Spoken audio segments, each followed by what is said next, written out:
The following is a special presentation of Tony Curry Radio.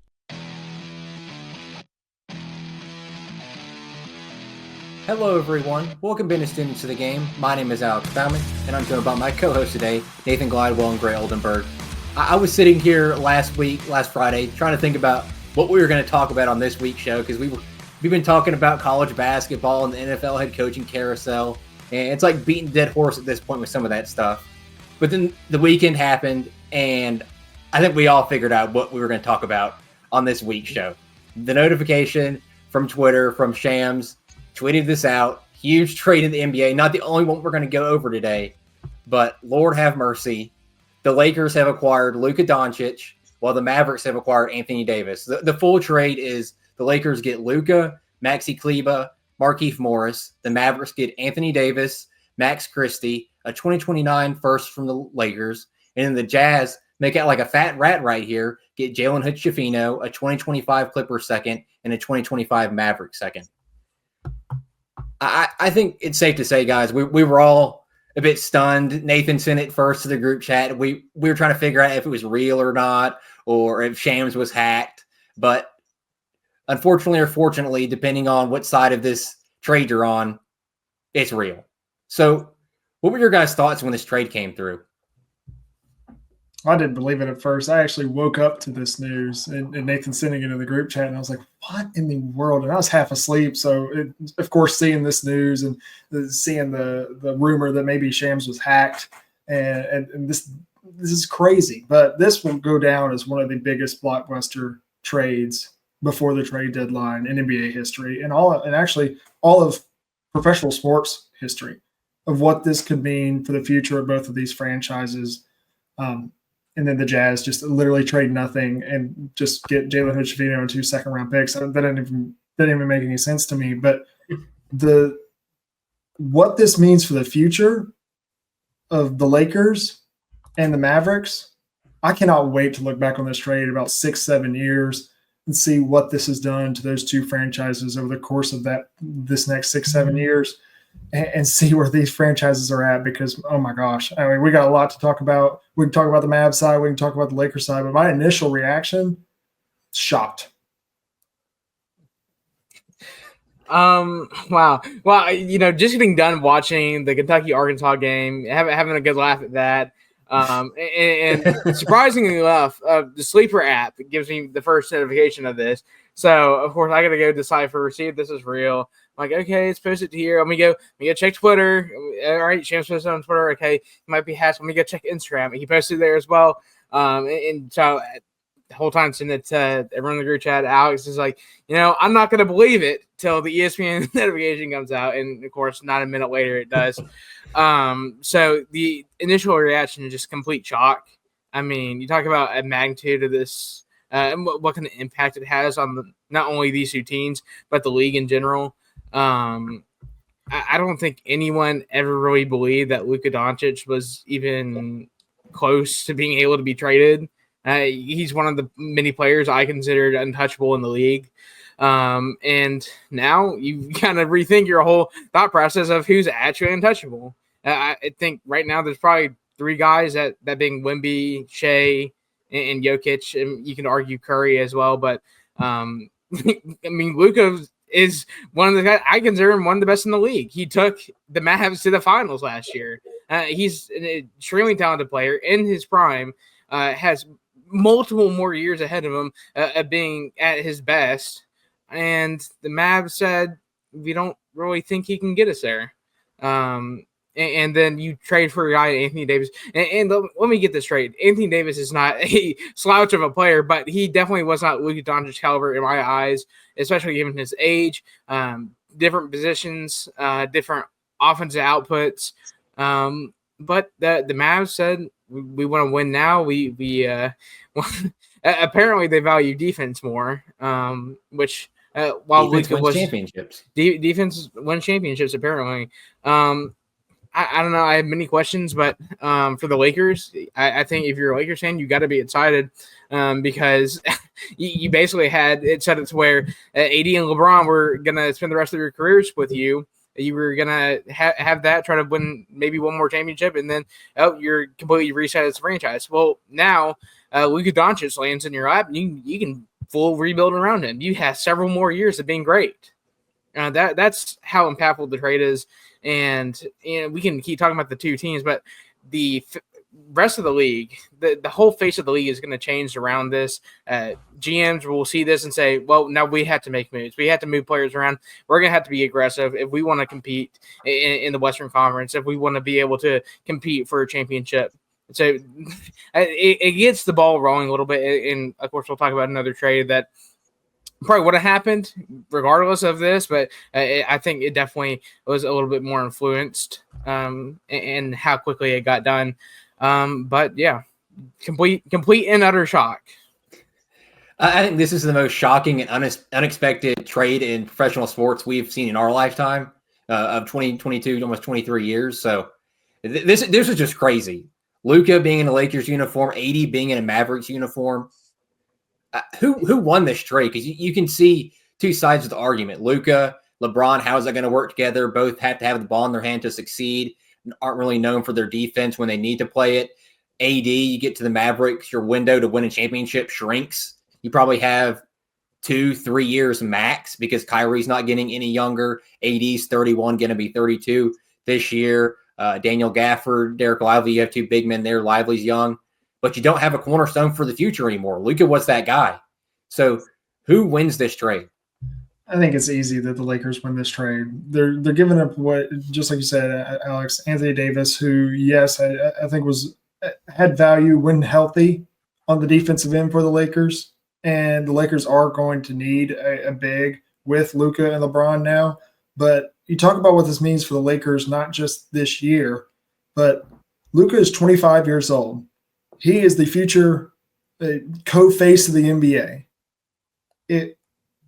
Not only did the Lakers completely steal that with a guy, Anthony Davis, who, yes, is on the tail end of his career with LeBron and probably would have seen them together, but I don't know if that was a championship caliber team anyway. That team had a ceiling. But now they get this 25-year-old superstar, lands in their lap, and also he's no longer eligible for the Supermax. So not only did this trade cost Luka Doncic about $117 million because he's an easy guy you re-sign for a Supermax, but the Lakers are going to get a chance to sign him in the free agent moratorium for $117 million cheaper than everybody else. And he's 25 years old. That's bananas. That's crazy. It's the first time we've ever seen something like that. The Lakers have a cornerstone for the future, just like Nathan said now. It's easy Los Angeles. This is what Los Angeles does. They go out and they get Kobe Bryant from a trade. They get LeBron.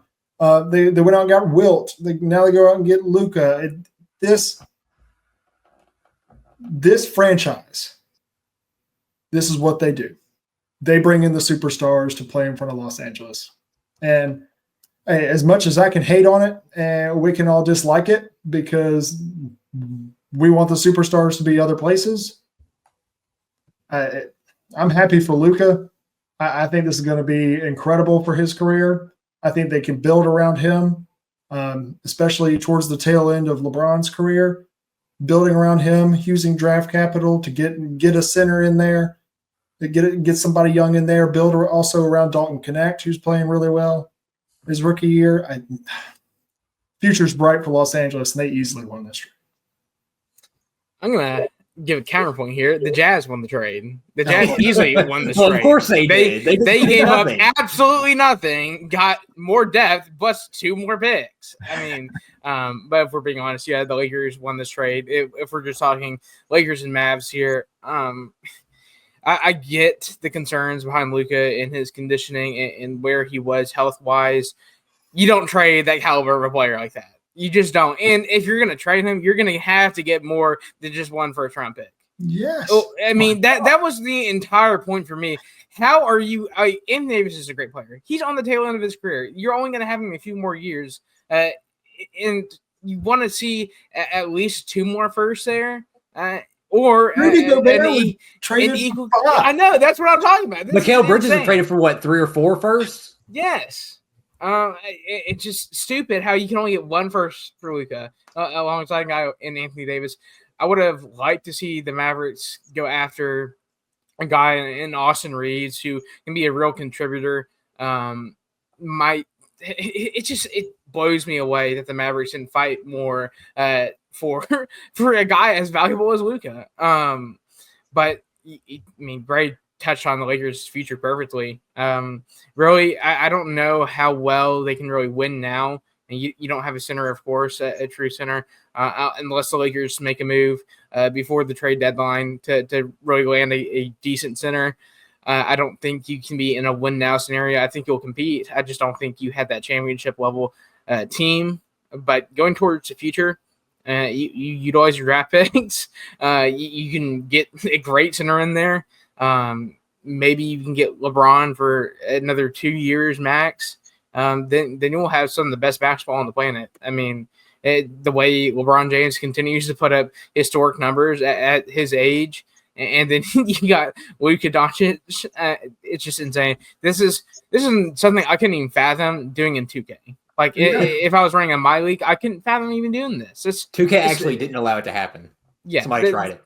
That's just insane to me. The Mavericks just take a huge loss here. And I think what's even crazier is that how little people knew about it before. Yeah. Not telling your head coach and Jason Kidd that we're going to trade away the face of the franchise.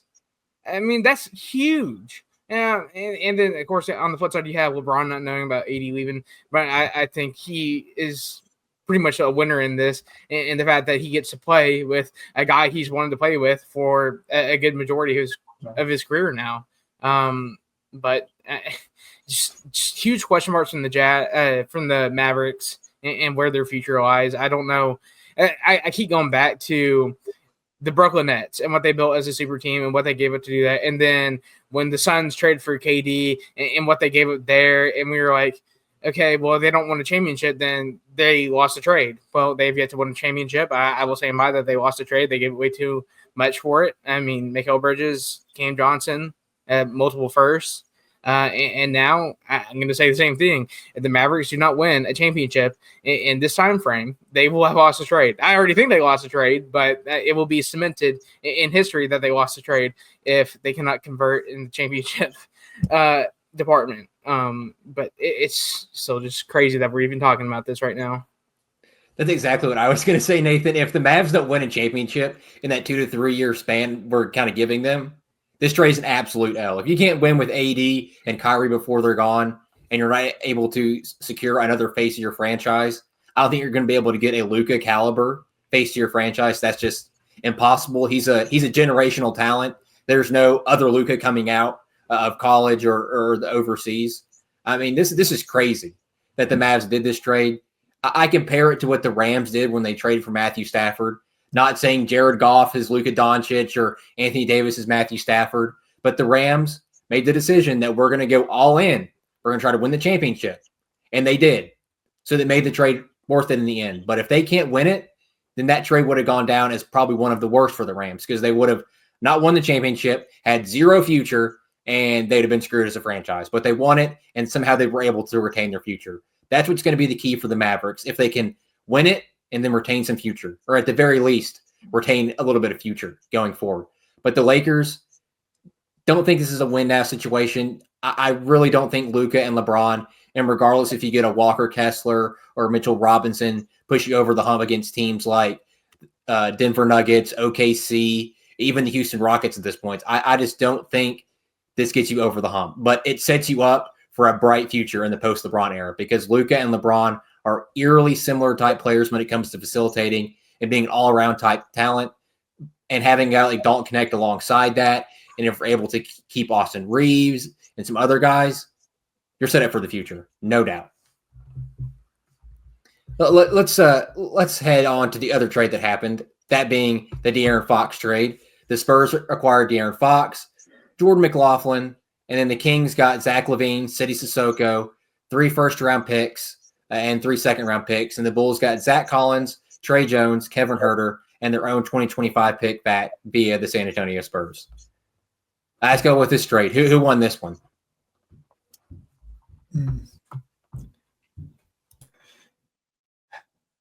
This one's obviously harder. I still think it's the Spurs because I think they get an NBA All-Star type of point guard. I don't think De'Aaron Fox has played to his potential the past year. I think a lot of that has to do with he was on the Kings, and the facilitator on that team is the big man, Sabonis, and they run their offense through him. I'm really going to like De'Aaron Fox playing with a guy like Wembanyama. Hey, that's going to be fun to watch. That's good basketball. Two guys that are freakishly athletic for their respective positions and how they play the game. I'm interested to see how that works. But also, even like the Kings are obviously going towards trying to build draft capital. They land 3 first and 3 second round picks in this trade, giving up their star point guard. You see the direction that they're going. At least they got more than the Mavericks. It's insane. And then the Bulls, I think the biggest thing for the Bulls is getting back their first round pick in 2025 this year, especially with the kind of year that they're having. They're not going to be a playoff type of team. So getting that pick back that is going to be in the lottery is big, but I don't think it's as big as like getting 3 first round picks for the Kings, or I don't think it's as big as landing De'Aaron Fox. So I'll go with the Spurs for now, but I think this is definitely a trade that we can look back on and see where all 3 teams benefited in their own way. Yeah, for me, I think the Kings won this trade. The amount of draft capital you got back was more than enough, not to mention getting a guy in Zach LaVine who can be a huge contributor for you now. I mean, you pair him back with DeMar DeRozan, and you got a guy in Sabonis who's having a terrific year. Not to mention, I think City Cisco, while he's young, he improves you a lot defensively where you've already struggled a lot this year. It gives you an opportunity to kind of move around your lineups, adjust. I think it's one of those ways you can compete. You might have limitations to how well you can compete, especially going into the postseason. But you're also set up pretty well for the future, which I like.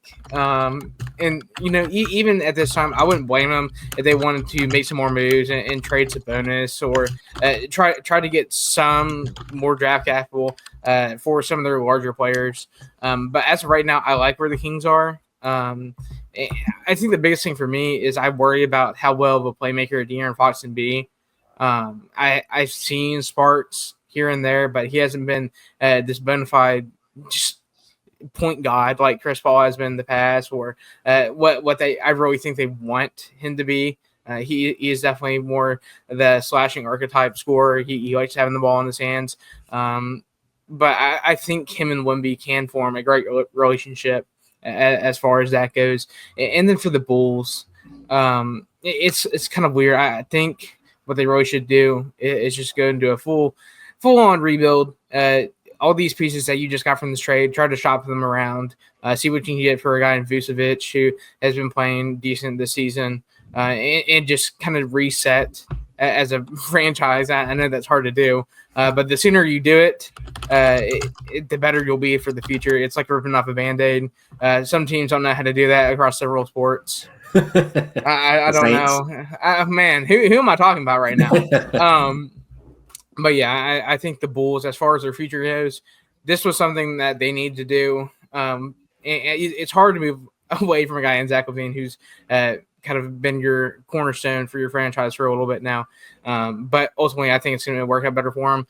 For the Kings, it's a conditional win for them right now. I'd say if they land on the draft picks, then absolutely they win the trade. But, you know, we can be talking here in a few years, and De'Aaron Fox and Wemby might have won multiple championships by now. So it's completely dependent on how well you do once you get a guy like De'Aaron Fox. This is a huge win for the San Antonio Spurs. You capitalize on the rookie deal of Wembanyama because you know when he rolls around to get his extension, he's going to want a humongous contract. It's probably going to be record-breaking when he does. So at this point, you got to acquire the talent to put around him before he sucks up all the cap room you have left. So getting De'Aaron Fox to play alongside him, you get a speedy point guard that, while he's not a great facilitator, he is a clutch player. I believe he's one of the most clutch players when it came to clutch points last season. He's very effective getting steals. So De'Aaron Fox is a great piece to put alongside Wembanyama, but you got to get a third guy in that rotation, whether that be, I don't know, some kind of a Jimmy Butler type player. Not saying Jimmy Butler exactly, because right now he seems like a locker room cancer, but get somebody like that, a third star to pair alongside these two, because I don't see a place where De'Aaron Fox, Chris Paul, Harrison Barnes, Devin Vassell, Keldon Johnson, and Wembanyama win a championship in the West right now that has the teams like the Thunder and the Nuggets and the Rockets on the up and up, and even the Grizzlies when John Morant decides he's going to play basketball. So the Spurs have to make another move, whether it be this year or next year, to make them in the win now mode that they need to be in before Wembanyama needs his extension. The Kings, that 2025 first from Charlotte is lottery protected, but if they falls into the lottery, which is expected to, then they'll get the 2026 Charlotte first round pick. So if they can land with that 2026 Charlotte first round pick, that'll be humongous for their future. Zach LaVine, DeMar DeRozan, not going to be there much longer. I highly doubt it. Sabonis, you can build around him, even though he is getting older. He's still a piece you can build players around. He's more of a Jokic light. He's not up to Jokic's caliber, but he has the intangibles that Jokic has when it comes to facilitating, rebounding. A much better defender than Jokic, but Sabonis is the piece you have moving into the future. It's going to be, like Nathan said, though, landing on your picks. Do you falter or do you hit on everything you have, like the Celtics did back when they traded all their star players? That's what you have to do. Not saying you got to land Jason Tatum and Jaylen Brown, but you got to land something to where you're set up for the future. And then the Bulls, do what the Saints won't do. Tear it down. Tear it down. Vucevic, Lonzo Ball, can maybe consider Kobe White if you don't see him in your future timeline. Josh Giddey, maybe. Those Kobe White and Josh Giddey might want to keep them, but I could see them being a possibility moving. These pieces, get first, just tear it down, reset. I'm sure that the draft lottery and Adam Silver will gift you the number 1 overall pick. We know it's rigged. It'll happen. They'll get Derrick Rose again. They'll get Michael Jordan. It'll happen. You can't have Chicago down for too long. Is it crazy to believe that I think the Spurs not only should have went after De'Aaron Fox in this trade, but also Josh Giddey to give them a second playmaker? I don't know. They already have Chris Paul. Yeah, but Giddey. How much longer is Chris Paul going to be in the league? That's true. I don't know. Maybe trying to get DeMar DeRozan back. I know he's back in San Antonio. There was no way that was going to happen. His contract's a little too big, but I mean, getting a wing player that can shoot, a 3-and-D type player that can go in there and grind it out would be perfect alongside Fox and Wembanyama. Austin Reeves. That could be something. That would be if the Lakers can get Chris Paul out of that trade. Chris Paul's wanting to play with LeBron for his entire career. Yeah, you have to move some cap around, because I know Chris Paul's. No, he's on that veteran minimum contract or whatever, $8 million. Yes, so yes, he is. They could make that work. That could be a sneaky good trade for both. You get a veteran that LeBron loves to be around, and then Reeves fits the Spurs timeline a lot. Let's move away from the NBA and let's focus on some college football here. One of the other big things from the weekend, Alabama is set to hire former Washington offensive coordinator Ryan Grubb as their offensive coordinator, and he's rejoining Kalen DeBoer with the Tide after deciding he was going to come there for about 2 weeks, leave and go to Seattle for the NFL season, then come back because he was fired. So, Nathan, you're the big Alabama guy here. You have the Bama hat on. What does this mean for the 2025 season for the Crimson Tide? Well, I'm getting flashbacks to last offseason because I was so ready for Ryan Grubb to come in and kind of initiate his offense. And, the quickest turnaround I've ever seen in getting hired as the offensive coordinator and then immediately leaving to go to the NFL is absolutely wild. But I'm excited to have Ryan Grubb back. I think I really liked what he was able to do at Washington alongside Kalen DeBoer in the type of offense he ran, mostly passing. And I feel like given the personnel now, it's a lot more beneficial to how they're built. A guy in Ty Simpson could really benefit from this. He's not as athletic as Jalen Milroe was, but I think he's a lot better of a passer. And then the guy in Keelan Russell will really take off in offense like that because he's just that good. But I'm excited. It wasn't that I didn't like what Nick Sheridan was able to do last season. I felt like there was a lot of shortcomings, and that doesn't go all on him. I felt like having to problem solve around a guy like Jalen Milroe, who has a very interesting style of play. It's a difficult thing to do. And not a lot of people have been able to do it. I mean, Tommy Rees even struggled with it when he first got to Bama, so I don't put that against him. But I don't know how entirely ready he was to step into the coordinator position. I felt like he was kind of forced in there because of Rob leaving. So I feel like we're kind of in a good spot. I'm excited for this upcoming season to really see what these players can do in his offense. And Bama has retained co-offensive coordinators, Nick Sheridan and Jamarcus Shepard. They're not going anywhere. They just won't be the offensive coordinator anymore. Sheridan will probably go back to being a positional coach, and Shepard's already the wide receivers coach. We know Shepard and his antics and what he does on and off the field. He's a great recruiter, to say the least. Mm-hmm. Gray, you're the outside looking in here. As an Auburn fan, does this make you more scared of Bama next year? No. No. I think it's going to be very good for Alabama. I think it's watching the Washington offense under Kalen DeBoer. Everybody at Washington, everybody even in the country, knew that yes, Kalen DeBoer was the head coach, but that wasn't Kalen DeBoer's offense. That was Ryan Grubb's offense. And I think the miss on him this past year of him leaving and going to the NFL, which is very similar to a situation that happened right when Brian Harsin was hired at Auburn, when Austin Davis was hired, then 3 weeks later ended up in Seattle, actually. And then that same situation happened here. But getting Ryan Grubb back in the college game, seeing what he was able to do with a guy like Michael Penix Jr. and receivers and talent around him, which Alabama is definitely going to have in moving forward, that should excite Alabama fans for sure. I think Jalen Milroe really, really held Alabama back a lot this past year because, yes, Kalen DeBoer was trying to implement that Ryan Grubb offense that he had at Washington, and Jalen Milroe was the exact opposite quarterback to try and do that with. And it just did not work in situations that it just didn't work. But you couldn't take Jalen Milroe out because of the leadership he was providing and the fact that he was one of the best running quarterbacks we've seen at Alabama in a very, very long time.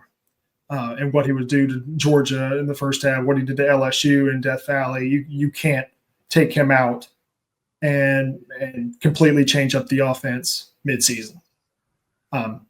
But moving forward, getting a whole offseason, including the spring, I think that's so valuable, being able to get a spring with Ryan Grubb in the offense.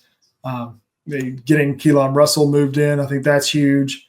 And seeing what you've got at that quarterback room, and see what you got in that quarterback room with Ty Simpson, more of a veteran guy. Can he step up and be that guy, kind of like Jalen Milroe waited his turn and stepped up? Is Austin Mack, he's the guy that Ryan Grubb and Kalen DeBoer recruited at Washington. Is that who they see fitting into this offense and continuing what they were wanting to do at Washington with guys like Michael Penix Jr.? Or do they go with the number one recruit in the country in Keelan Russell and let him go? He's got all the talent in the world. I think he's got by far the most talent in that quarterback room, but he's going to be a true freshman. So it's going to be very interesting to see over the course of the spring and the summer and even the fall camp of how that quarterback room shakes out, how Ryan Grubb's influence changes that Alabama offense and reverts it back to what we saw Kalen DeBoer do at Washington.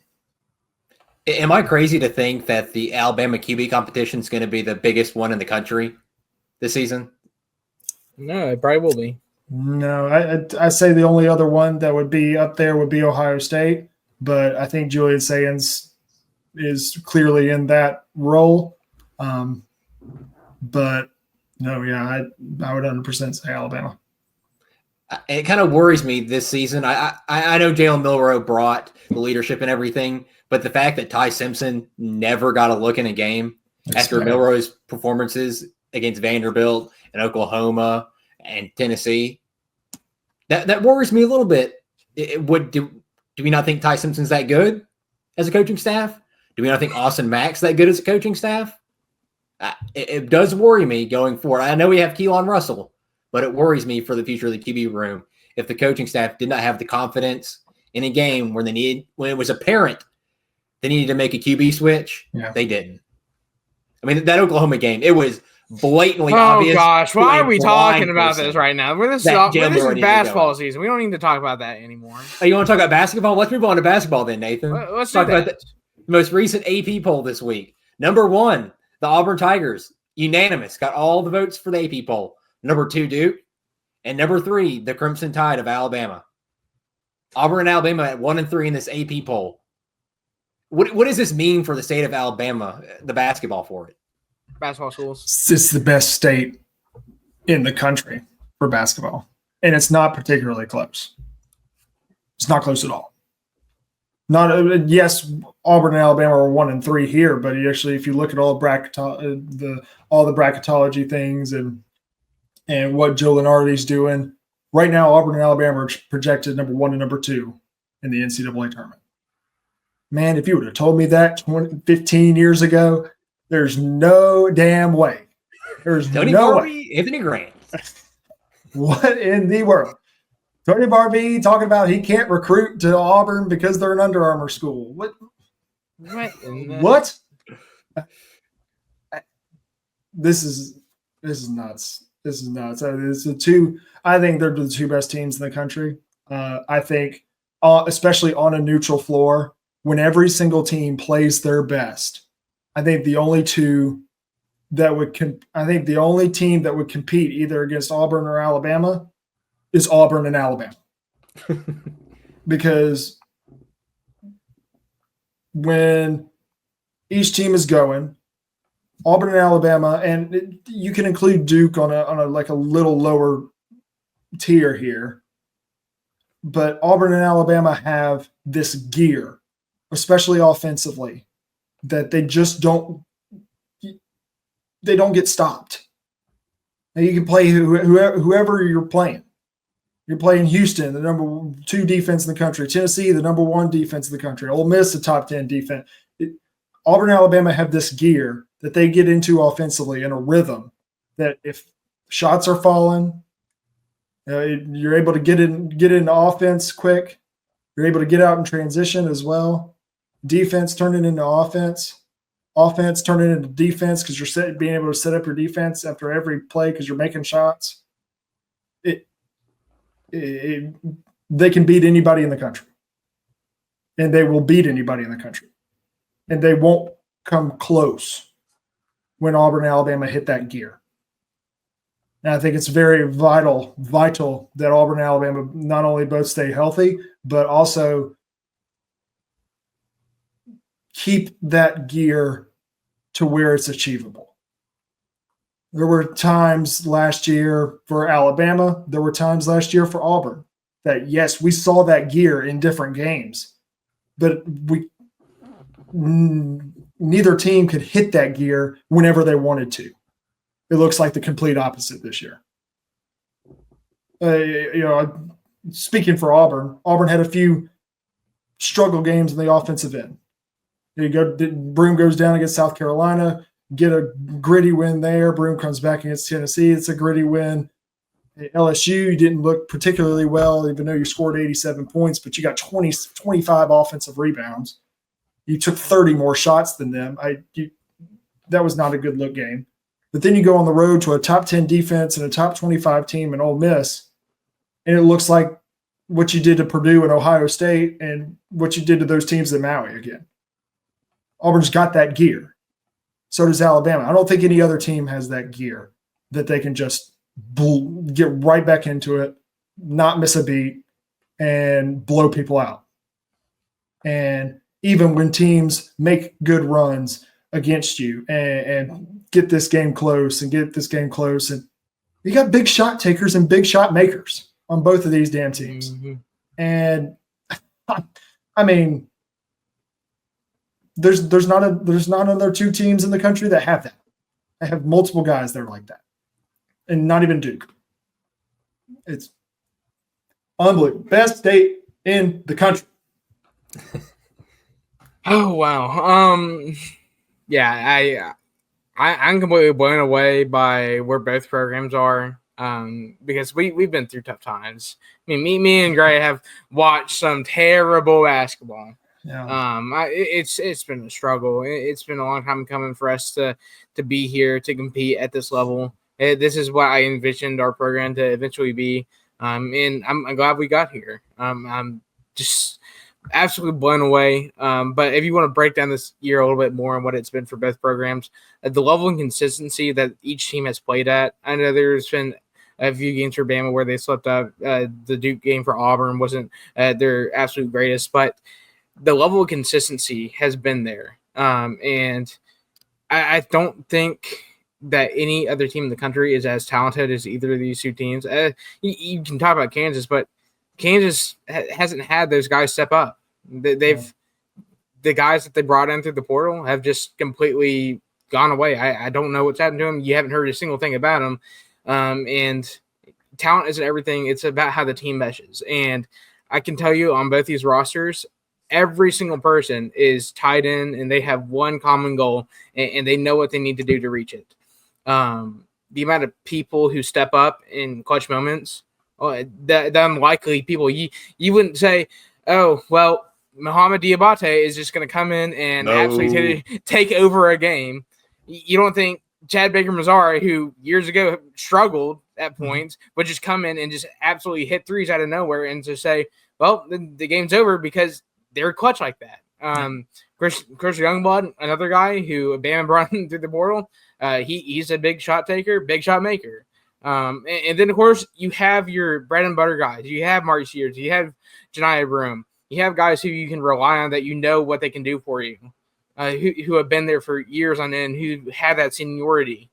If you want to look at pretty much a perfect college basketball team, you're looking at these two as the model. They're their models for success. If you want to have success, I do think these two teams will have a tremendous amount of success going into the SEC tournament and into March Madness because of how they are put together and built. For a team like Duke, I think they're extremely good, but I'm kind of worried about the reliance on Cooper Flagg, who is a freshman who just came in. How many other guys can, if Cooper Flagg has an off night, can step up in his place? And I think the even bigger thing you want to talk about is the shape of the SEC right now. Both those two teams playing the SEC, they are playing the best competition night in, night out.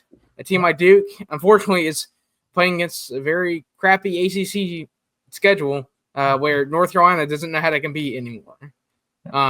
It is at this point Duke and everyone else. But just looking towards the future, we could have a possible 4 matchups between these two schools.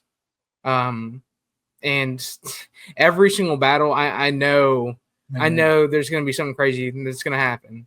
Surely we don't just get 80 minutes between these two, because first of all, those 80 minutes are going to be cinema.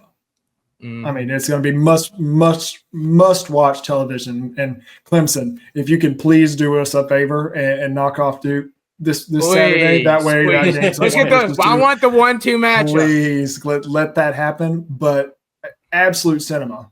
And 40 minutes in Coleman, 40 minutes in Neville, 40 minutes in Nashville, and how about 40 minutes in San Antonio? I mean, it's the two best teams in college basketball. What's stopping that from happening? Woo. Not only the two best teams, but they're just right down the road from each other. Absolutely wild. You could not write a better script. Yeah, this is getting up to Duke UNC levels of competition right now. The rivalry would never be as good as Duke UNC when it comes to basketball, but these teams, the way these coaches build them up, it's getting close to that type of rivalry when it comes to basketball now. Yeah. And the biggest difference maker for Alabama and Auburn than the rest of the teams in the country is both these teams can go 10, 11 deep. That's even with Bama's injuries, with Reitzel, and Millette, those guys are done for the year. But you can still go 10, 11 deep. These teams are crazy talented. Tennessee at 4, they can go 7, maybe 8 deep and not really have a major drop-off. Duke, same thing. I mean, Alabama and Auburn are just built different. That's simply put it. They're just built different than everybody else in the country. I can't wait for next weekend. It's going to be cinema. I got to get my pop. I got to go to clear the now. schedule. You better not be doing nothing. You got to get ready to sit down on the couch. You better have everything ready because you're not going to leave that spot until that game's over. That's unless the official decide they're going to ruin the game. Which is very possible. Please do not talk like possible. that right now. I do not want that to happen. No one wants that to happen. No. Well, it's all the time we have for today. Thank you for listening and watching, students of the game.